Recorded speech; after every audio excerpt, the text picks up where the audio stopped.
Fibre net chairman TDP జాతీయ అధికార ప్రతినిధి జీవి రెడ్డి సంచలన వ్యాఖ్యలు చేశారు.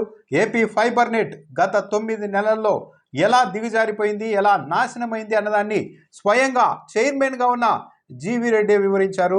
కేబుల్ ఆపరేటర్లు రోజు ఫోన్లు చేసి మెసేజ్లు పెడుతూ ఉన్నారు.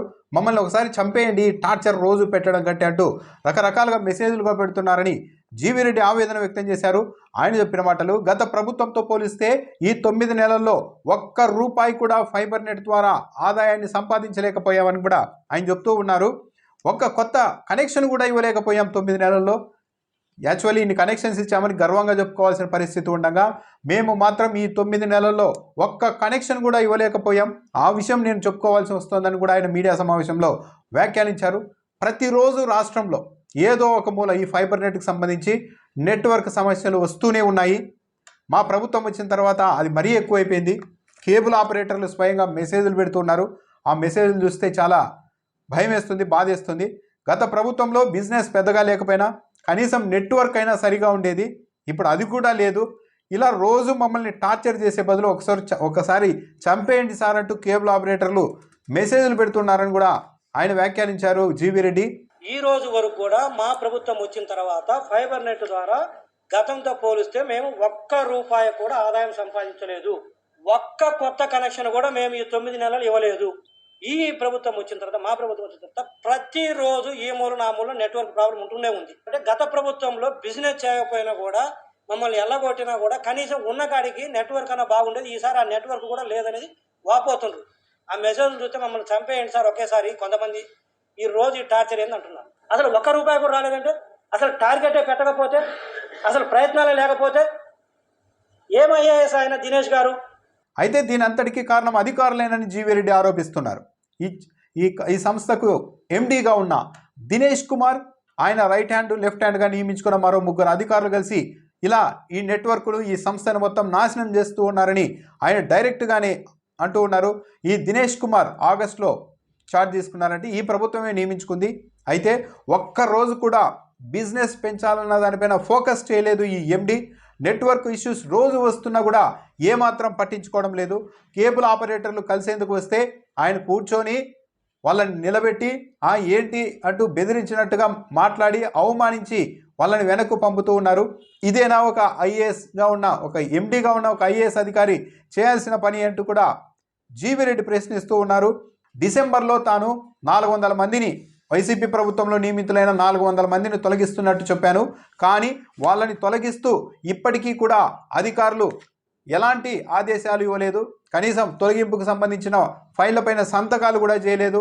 దీనివల్ల డిసెంబర్లో జీతాలు ఇవ్వాల్సి వచ్చింది, జనవరిలో కూడా జీతాలు ఇచ్చేసాం, ఇక ఫిబ్రవరి నెలకు కూడా జీతాలు ఇవ్వాల్సిన పరిస్థితి వచ్చింది.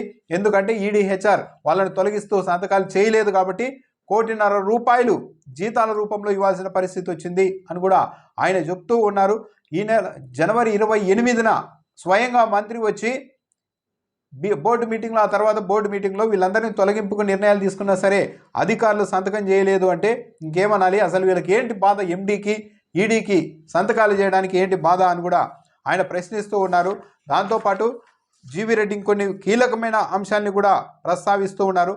వీళ్ళంతా గత యంత్రాంగంతో చేతులు కలిపారు, ఈ ఫైబర్ నెట్ను లేకుండా చేయడానికి, నాశనం చేయడానికి, చంపేయడానికి చేతులు కలిపారన్న అనుమానాన్ని కూడా వ్యక్తం చేశారు. అయితే ఆయన క్లియర్గా చెప్తున్నారు, ఈ చేతులు కలపడం అంటే గత ప్రభుత్వంలోని పార్టీల పరంగా కాదు, వైసీపీ నేతలతో వీళ్ళు చేతులు కలిపారు అని నేను చెప్పడం లేదు. గత ప్రభుత్వంలో ఫైబర్ నెట్లో ఉన్న అధికార యంత్రాంగంతో ఈ యంత్రాంగం చేతులు కలిపినట్టుగా ఉంది. అందుకే ఎక్కడ ఉద్యోగుల తొలగింపు జరగడం లేదు, ఎలాంటి వ్యవహారాలు కూడా ముందుకు సాగడం లేదని కూడా ఆయన చెప్తున్నారు. నాకు ఒక్క విషయాన్ని కూడా అధికారులు చెప్పడం లేదని కూడా జీవి రెడ్డి ఆగ్రహం వ్యక్తం చేస్తున్నారు. బిజినెస్ తగ్గడం వేరు, కానీ ఒక్క రూపాయి కూడా ఆదాయం రాకుండా ఉండడం వేరు. అసలు ఇలాంటి పరిస్థితి ఉందంటే ఆ దినేష్ కుమార్ ఏమయ్యేఎస్ అంటూ కూడా మాట్లాడేశారు జీవి రెడ్డి.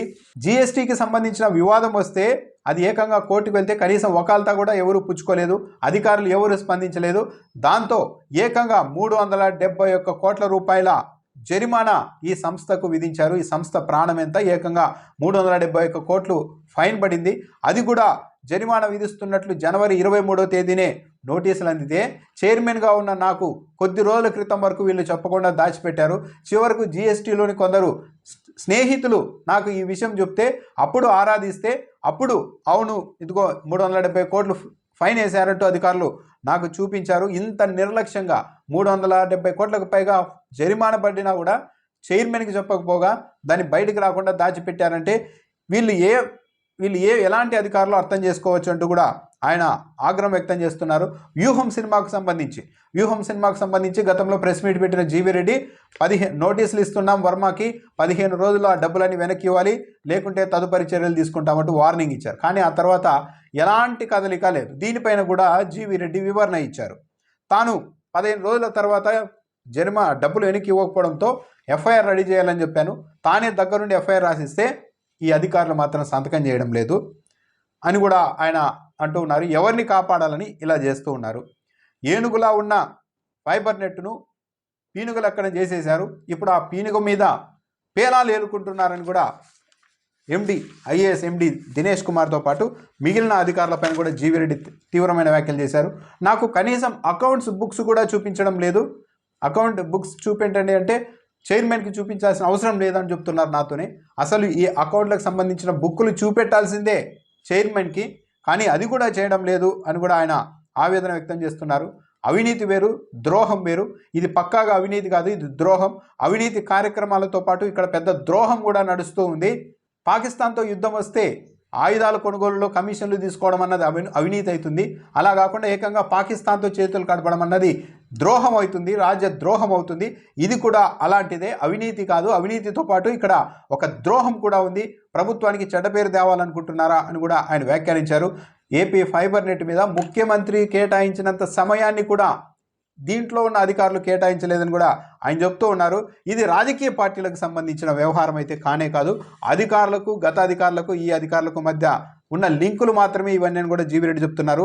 ఒక విధంగా జగన్మోహన్ రెడ్డి కూడా ఇలాంటి అధికారులను పెట్టుకొని నష్టపోయారు ఈ ఫైబర్ నెట్లో కూడా విషయంలో కూడా అని జీవీ రెడ్డి చెప్తున్నారు. సో జీవీ రెడ్డి చెప్తున్న దాని ప్రకారం అయితే ఫైబర్ నెట్ ఈ 9 నెలల్లో పర్ఫార్మెన్స్ మెరుగుపడకపోగా దెబ్బతినిపోయింది.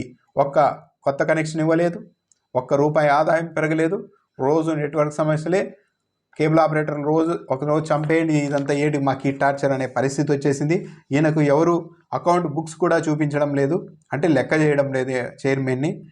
దినేష్ కుమార్ ప్రధానంగా ఎండీగా ఉన్న ఐఏఎస్ దినేష్ కుమార్ దీనంతటికి కారణమని ఓపెన్గానే జీవీ రెడ్డి చెప్తూ ఉన్నారు. గత ప్రభుత్వంలోని యంత్రాంగంతో వీళ్ళు చేతులు కలిపారని. మరి ఇప్పుడు రాష్ట్ర ప్రభుత్వం ఏం చేస్తుంది? దినేష్ కుమార్ను తప్పిస్తుందా, లేకుంటే దినేష్ కుమార్ని అక్కడే పెట్టి జీవీ రెడ్డికే ఇలాంటి నిత్యం ఒక టార్చర్ని కంటిన్యూ చేస్తుందా అన్నది చూడాలి. ఏదో ఒకటైతే తేలాలి. ఎందుకంటే తెలుగుదేశం పార్టీ జాతీయ అధికార ప్రతినిధిగా ఉన్న జీవీ రెడ్డి, ఆ సంస్థకు చైర్మన్గా ఉన్న జీవీ రెడ్డి ఇంత అవినీతి జరుగుతోంది, ఇంత నిర్లక్ష్యం ఉంది, నాశనం చేయాలనుకుంటున్నారు, చంపేస్తున్నారు అని చెప్తున్నప్పుడు రాష్ట్ర ప్రభుత్వం కఠిన చర్యలు తీసుకుంటుందా లేదా?